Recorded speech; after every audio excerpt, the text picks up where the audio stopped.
ये पार्टी साम दाम दंड भेद सब कुछ इस्तेमाल करती है सत्ता हासिल करने के लिए। ये दिलों में दरारें डालकर सत्ता हासिल कर लेती है। ईवीएम को तमाम दुनिया ने डिस्कार्ड कर दिया। जर्मनी में इसके खिलाफ आंदोलन हो गए। हमारे यहाँ ईवीएम क्यों चल रही है?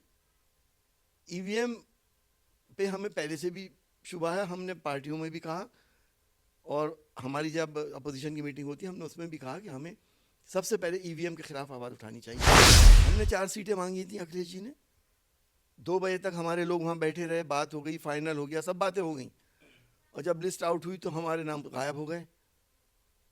तो इस तरह से वायदा खिलाफी बड़े लेवल के ऊपर नहीं करनी चाहिए। हिंदू मुस्लिम फैक्टर, ज़ाहिर है मुसलमान इस वक्त परेशान है, सिर्फ हिंदू मुस्लिम की बातें होती हैं, तो मुसलमान तो बीजेपी की तरफ जाता ही नहीं है।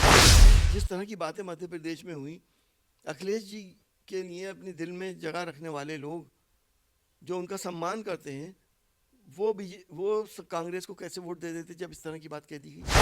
सबको ये एहसास हो जाना चाहिए कि जब तक हम सब मिलकर बीजेपी का मुकाबला नहीं करेंगे उस वक्त तक बीजेपी को हम हरा नहीं पाएंगे।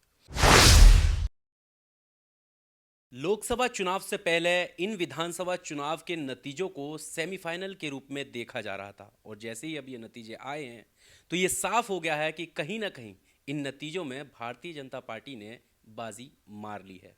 अब सवाल ये उठता है कि गठबंधन आगामी जो लोकसभा चुनाव है उसमें किस तरह की परिस्थितियां रहने वाली हैं, गठबंधन की क्या भूमिका रहेगी, और इसमें जो कांग्रेस को हार मिली है उसकी क्या असल वजह है। हमारे साथ मुरादाबाद से लोकसभा सांसद डॉक्टर एस.टी. हसन साहब हैं, इनसे हम बात करते हैं। सर, पहली प्रतिक्रिया, इन नतीजों को किस तरह से देखते हैं, कहाँ कमी लगी?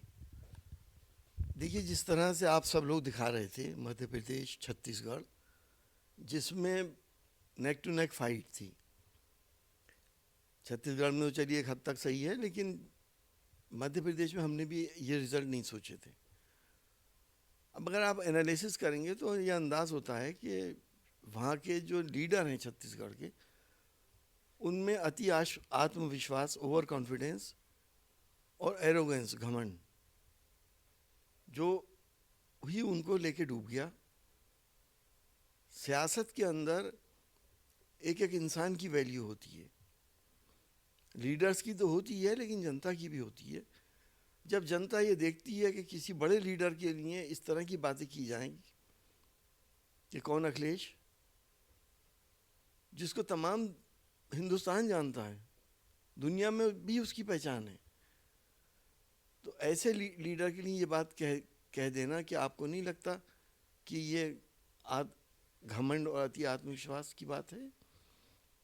जनता ये पसंद नहीं करती, और ना ही इस घमंड को, एरोगेंस को हम सबको पैदा करने वाला, हम सबका पालनहार पसंद करता है। हमारा ईमान है कि जो कुछ भी दुनिया में होता है उसके हुक्म से होता है। तो आदमी को अपना सेल्फ एनालिसिस करना चाहिए, कहाँ कमी हुई। पर मध्य प्रदेश में जैसे कि आपने बताया कि अखिलेश जी के साथ जो वार्तालाप हुई, जो सीटों की बात हुई, क्या वो एकमात्र प्रमुख वजह है उनकी हार की? देखिए, सारी चीज़ें एक्यूमुलेट हो जाती हैं।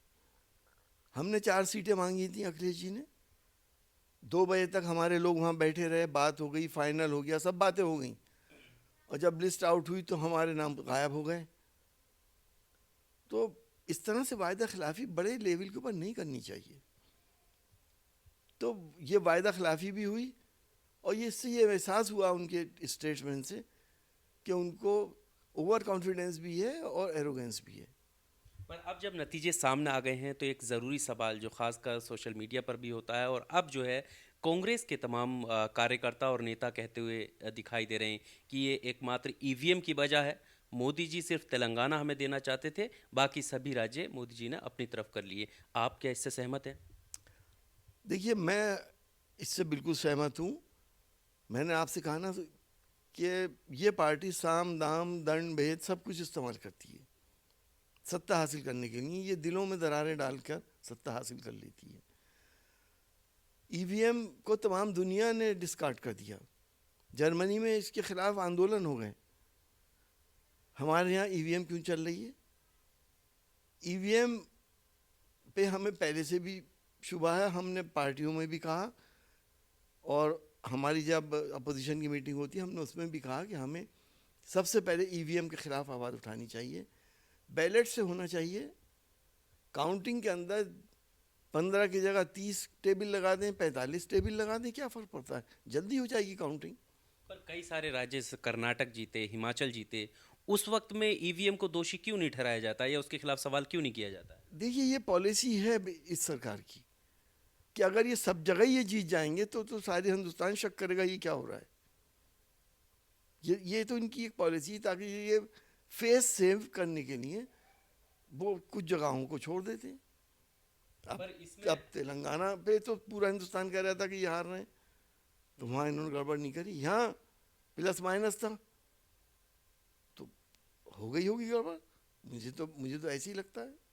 पर देखिए, क्योंकि लोकतंत्र को लेकर तमाम सवाल खड़े हो, लोकतंत्र खतरे में है और ऐसी एजेंसियां जो स्वतंत्र काम करती हैं उन पर भी सवाल खड़ा होता है। नहीं लगता कि ये जो सवाल है इसको लेकर कहीं ना कहीं अपने आप में भी देखना चाहिए, इस सवाल को उठाने से पहले, कि हमारी क्या कमी रही, क्या कौन सा फैक्टर काम नहीं करा? एचएम फैक्टर का सवाल आता है वहाँ पर, जैसे धीरेन्द्र शास्त्री का नाम आता है, उनके साथ चरणों में झुकने की बात आती है, तो आपको नहीं लगता कहीं ना कहीं कोई कमी रही होगी? जाहिर है जनता तो हर चीज़ को वाच करती है, मामूली मामूली बातें भी उसके जहन में रहती हैं।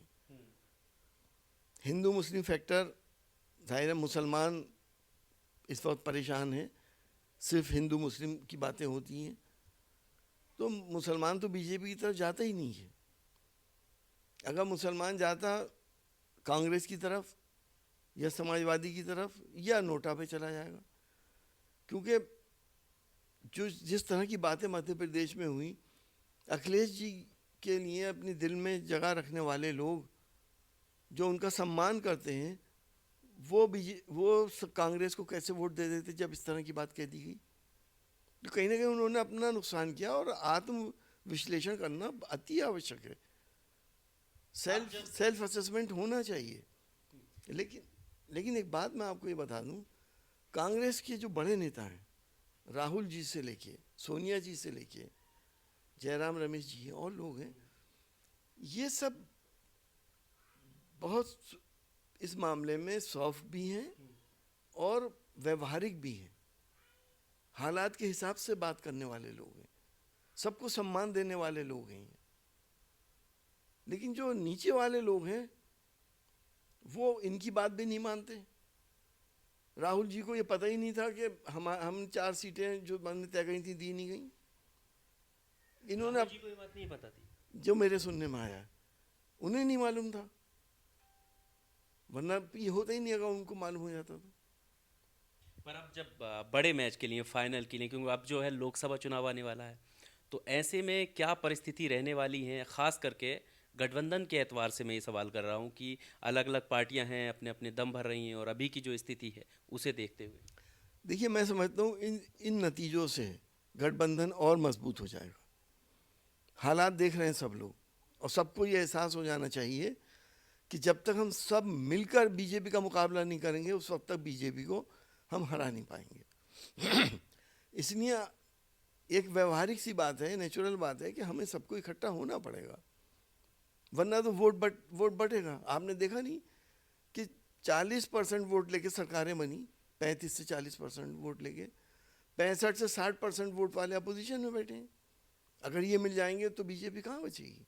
लेकिन खुलूस नियत से मिले, ईमानदारी से मिलें, एक दूसरे के खिलाफ कोई बात ना करें तो होगा, वरना तो जो हालात हैं वो आप देख ही रहे हैं।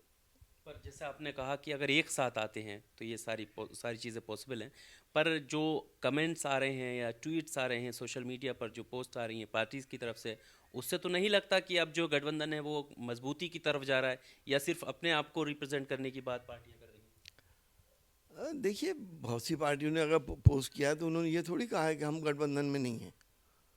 अब हर पार्टी अपनी अपनी ऊंचाई दिखाने की नहीं कोशिश करेगी कि हम ज़्यादा हैं ये कम है। हम अब ये तो इलेक्शन के बाद तय होगा कि कौन प्रधानमंत्री बनेगा, किसके हाथ में कमांड होगी। ये तो इलेक्शन के बाद ही तय होने वाली चीज़ें हैं। इंडिया गठबंधन के बाद बहुत बड़े बड़े चेहरे हैं, और वो चेहरे हैं जिनकी इंटरनेशनल छवि है। ऐसा नहीं है कि सिर्फ हिंदुस्तान में मोदी जी ही एक चेहरा हो। तो वो चेहरे जाहिर है उनमें से कोई ना कोई प्रधानमंत्री का भी चेहरा बन सकता है। अच्छी जिसके एमपी ज़्यादा होंगे उसका भी कोई चेहरा बन सकता है। लेकिन आगे के मसलों की वजह से हम गठबंधन में दरारें पैदा कर दें, ये जायज़ नहीं है। प्रधानमंत्री मोदी को लेकर ये बात कही जा रही है कि मोदी की गारंटी, ये जो शब्द जब प्रधानमंत्री ने अलग अलग राज्यों में जाकर बोले तो जनता का पर जो है एक भारी प्रभाव पड़ा। मोदी की गारंटी यानी मोदी के वादों पर लोगों ने एतबार किया है। आपको क्या? नहीं, मैं नहीं समझता कि उस गारंटी का लोगों पे कोई असर होगा। 15 लाख की गारंटी भी तो दी थी, 2 करोड़ नौकरियों की गारंटी भी तो दी थी। नोटबंदी के बाद ये भी तो गारंटी दी थी कि जाली नोट नहीं चलेंगे, आतंकवाद ख़त्म हो जाएगा, काला धन वापस आ जाएगा, ये भी तो गारंटी थी। क्या जनता भूल गई? इनका इसके प्रभाव नहीं, बल्कि मोदी गारंटी का तो लोग मजाक उड़ा रहे थे कि क्या पीछे हुआ है वो भी तो देख लें। लेकिन सर्कमस्टांसेस इस तरह से बन गए, और जो मैंने कहा साम दाम दंड भेद, ईवीएम, ये सारे इस्तेमाल होते हैं। हाईएस्ट कैपेसिटी पे बीजेपी काम करती है। किसी चीज, किसी भी कोने को कोई भी अनटर्न्ड स्टोन नहीं छोड़ती वो। ये मैनेजमेंट अच्छा है उनका। चलिए, बहुत शुक्रिया हमारे साथ बात करने के लिए। Doctor ST. असंसी थे जिनसे हम बात कर रहे थे। और ईवीएम का जो सवाल है ये लगातार उठ रहा है, और ख़ास करके आज के आए नतीजों को लेकर, ईवीएम को लेकर सवाल ये उठ रहा है कि कैसे मध्य प्रदेश या बाकी राज्य, उनमें किस तरह से ये बहुमत की तरफ बीजेपी बढ़ रही है। और साथ ही साथ तेलंगाना पे ये कहा जा रहा है कि कई जो कांग्रेस के नेता हैं उन्होंने ये बात कही कि तेलंगाना जो है वो मोदी जी ने हमारे लिए छोड़ा है। ऐसे ही कुछ राज्य पहले छोड़ देते हैं ताकि एक बड़ा राज्य जो है वो अपनी तरफ कर सकें। Subscribe now and press the bell icon. Never miss an update.